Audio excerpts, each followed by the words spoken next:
Bom dia a todos, palavrinha rápida aqui. A ideia dessas aulas é facilitar o acesso da gente através das redes sociais aí.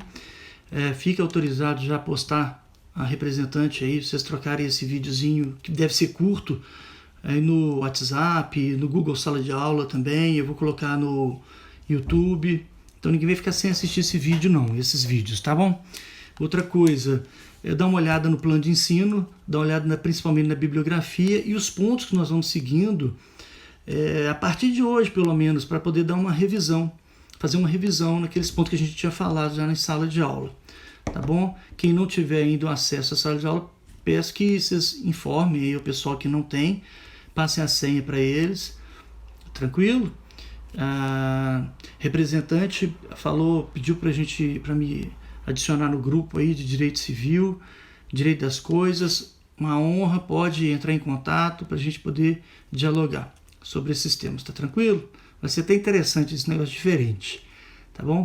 Lembrem-se dos conceitos que eu falei em sala de aula entre bem e coisa, isso está lá na parte geral, dá uma olhadinha nisso, só para sedimentar. Também você tem que lembrar da diferença entre dever, ônus, sujeição e obrigação em estrito senso. Tranquilo, dá uma olhada nisso. Isso está em Teoria Geral das Obrigações. É importante para a nossa matéria. Tá bom? E aí a gente vai acompanhar a matéria com base, então, no plano de ensino, óbvio. E hoje nós vamos recapitular aquela primeira unidade com o conceito de direito das coisas. Diferenciando o direito das coisas de direitos reais. Tá bom? A unidade 1, então, é a introdução aos direitos reais. A gente vê o conceito, vê as características dos direitos reais e a classificação. A gente vai avançar um pouquinho mais agora na classificação dos direitos reais, depois a gente retoma a posse. Tranquilo? O conceito, então. O Silvio Rodrigues, que é um clássico no direito civil, ele conceitua o direito das coisas como o conjunto das normas que regulam as relações jurídicas entre os homens, entre as pessoas. Essas relações jurídicas são tratadas pelos direitos das coisas. Então, o conjunto das relações entre homens em face dessas coisas corpóreas, capazes de satisfazer as suas necessidades e suscetíveis de apropriação, é entendido por Silvio Rodrigues como o direito das coisas. Mas a expressão direitos reais é sinônima de direito das coisas. Nós vimos em sala de aula que direito das coisas é uma expressão mais ampla do que direitos reais. O Cristiano Chaves e o Nelson Rosenwald, numa obra que nós indicamos na sala de aula e está no plano de ensino também, eles falam que o direito das coisas possui configuração mais ampla porque abrange os direitos reais propriamente ditos e abrange também alguns capítulos destinados ao estudo da posse e também ao direito de vizinhança. Apesar de haver uma discussão sobre a natureza jurídica da posse,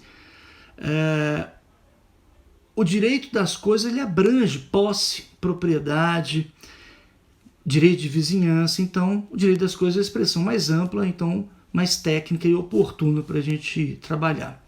Tudo bem? Postei também no Google Sala de Aula um esquema muito organizadinho lá para você visualizar o direito das coisas de maneira genérica no Código Civil. Então, feito isso, o conceito, diferenciação do direito das coisas e direitos reais, agora vamos para características dos direitos reais. Tem um quadro lá no Google Sala de Aula sobre isso também, mas vale a pena a gente retomar rapidamente, pelo menos nesse primeiro videozinho nosso aqui, para aquecer, tá bom? Características, caracteres, caráter. O que identifica os direitos reais? A doutrina costuma diferenciar direito obrigacional de direito real para alcançar as características de um e de outro. Essa tabela está lá. Primeira característica que a gente tem que entender é que os direitos reais eles são chamados de ius in re, enquanto os direitos obrigacionais são chamados de ius ad rem. O direito real é o direito sobre a coisa, um direito à coisa. Os direitos obrigacionais são ius ad rem, um direito a uma coisa.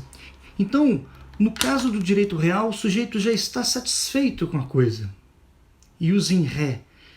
No ius ad rem, direito obrigacional, o titular do direito obrigacional, o titular de um direito de crédito a uma coisa, ainda não está satisfeito. Ele precisa do comportamento do devedor, dando, fazendo ou não fazendo alguma coisa, para que aí sim o titular do direito obrigacional fique satisfeito com a coisa. Então, o primeiro ponto, direito real, ius in re. Direito obrigacional, ius ad rem. Direito real, o sujeito já está satisfeito com a coisa determinada. Por exemplo, fulano de tal é titular de um direito real de propriedade de um imóvel consistente na rua tal, número tal, etc, etc, etc. De acordo com a matrícula do imóvel, por exemplo. Já o direito obrigacional, o sujeito tem direito a receber uma prestação, receber um aluguel num contrato de locação, por exemplo.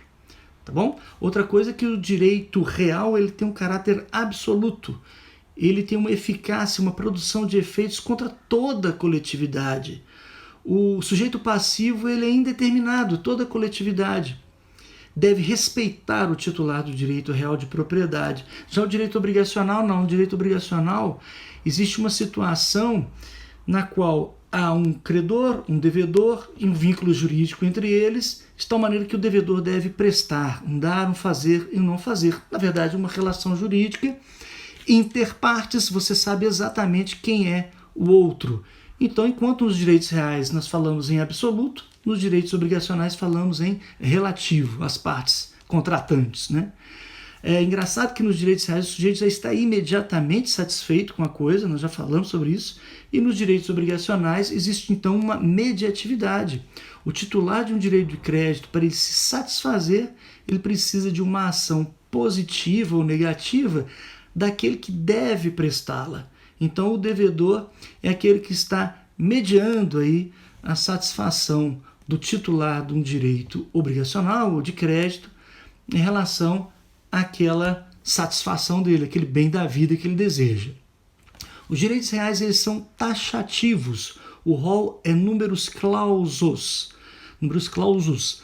Os direitos reais estão inseridos em um regime de ordem pública. Então, o particular não pode inventar direito real. Eles estão na lei, numerus clausus. A lei menciona, por exemplo, os direitos reais, principalmente no artigo 1225 do Código Civil. Tem um artigo também, 1631, que vale a pena notar, que é a promessa de compra e venda. O artigo 1417, que é a propriedade fiduciária. Existem leis especiais também, por exemplo, a 9514 de 97, que ela estipula direito real também. Então, o direito real ele tem que nascer na lei. Agora, toma cuidado para não entender essa taxatividade no sentido de congelamento da autonomia privada do titular do direito real. O titular do direito real, ele não pode inventar, não pode legislar, mas ele pode, dentro dos direitos reais que ele tem, ele pode criar uma certa flexibilidade, desde que não ofenda a função social da propriedade. Por exemplo, nos direitos reais nós temos a multipropriedade, em que os condôminos estabelecem que cada um deles poderá se valer da coisa durante um período do ano. Por exemplo, existem 10 proprietários, cada um vai utilizar, se valer da coisa durante um dado período no tempo. Ele é possível, nós vamos ver isso quando estivermos estudando a multipropriedade. Já no direito obrigacional, nós encontramos o números apertos, não números clausus, mas números apertos, o número aberto. O interessado ele pode criar direitos obrigacionais, desde que ele obedeça também uma função social dos contratos, a boa-fé objetiva, que está no 422 do Código Civil e o 421 também. Os direitos reais eles têm uma tendência a uma permanência muito maior, eles duram muito mais no tempo que os direitos obrigacionais, que são transitórios. Todo direito obrigacional ele nasce com uma finalidade, que é ser extinto, preferencialmente com pagamento. Vocês viram em Teoria Geral das Obrigações que os direitos obrigacionais são extintos comumente com o adimplemento, mas pode ser extinto sem o pagamento. Resolvem perdas e danos, por exemplo. Tranquilo?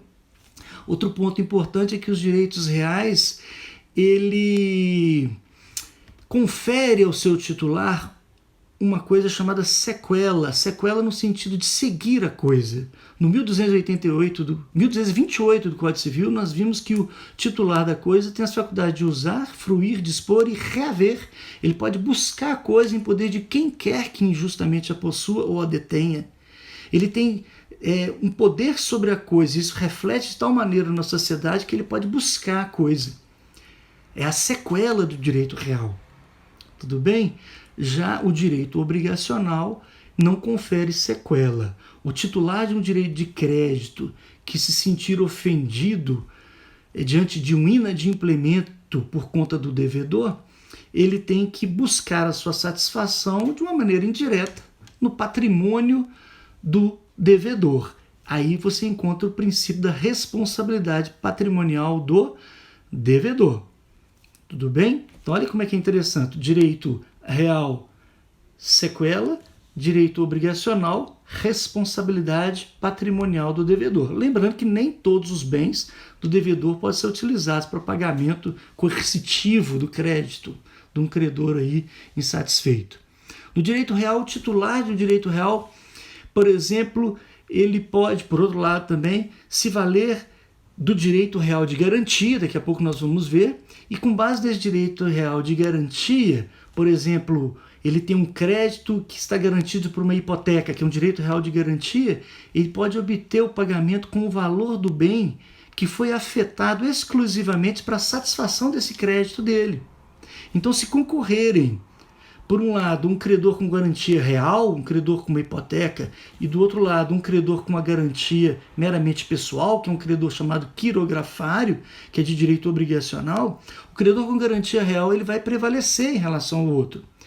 O problema é que hoje em dia, se fala muito, e acontece, nos privilégios creditórios. Algumas pessoas, mesmo tendo direitos obrigacionais, a depender do tipo do direito obrigacional, ou quirografário, ou pessoal, esse direito obrigacional vai prevalecer sobre o próprio direito real.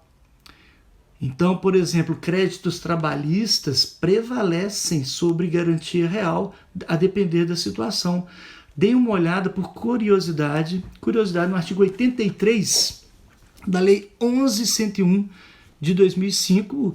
E essa lei ela é interessante porque ela é muito útil porque ela regulamenta a recuperação judicial e extrajudicial e também a falência do empresário e da sociedade empresária. Vocês vão estudar, se é que já não estudaram isso em direito empresarial, tudo bem?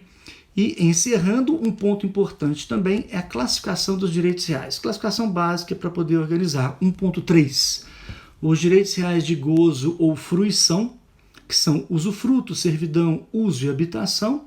Temos também os direitos reais de garantia, como o penhor, a hipoteca, que nós falamos agora, e a anticrese. Nós vamos analisar isso tudo no momento oportuno. E também temos um outro ponto que na classificação, que é o direito real à aquisição, uma promessa de compra e venda. Ok? Outro ponto que é importante a gente lembrar, que nós vamos estudar a propriedade superficiária no artigo 1369, vai dando uma lida, a propriedade fiduciária no 1361, dá uma lida também, e esses dois são direitos reais sobre a coisa própria, porém é especial por serem resolúveis, como nós vamos ver adiante. Propriedade resolúvel é aquela que resolve, nós vamos estudar isso. Resolve acabar, extinguir. O direito real de laje também é importante, está no artigo 1510-A, e ele incide sobre a coisa alheia, seja construída superior ou abaixo da superfície de uma construção original, de propriedades de outrem. Nós vamos analisar o direito de laje também. Outro ponto importante é o condomínio em multipropriedade, que nós já mencionamos, está lá no artigo 1358-B, que é um direito sobre a coisa própria. Se bem que em condomínio, exercendo cada um durante um período, tranquilo? Um período de tempo, um pleonasmo aí. Tranquilo? Tranquilo isso?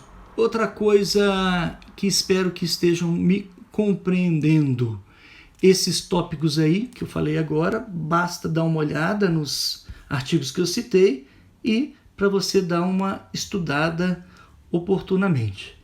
Tudo bem? Por hoje, entendo ser suficiente. Um abração para todos.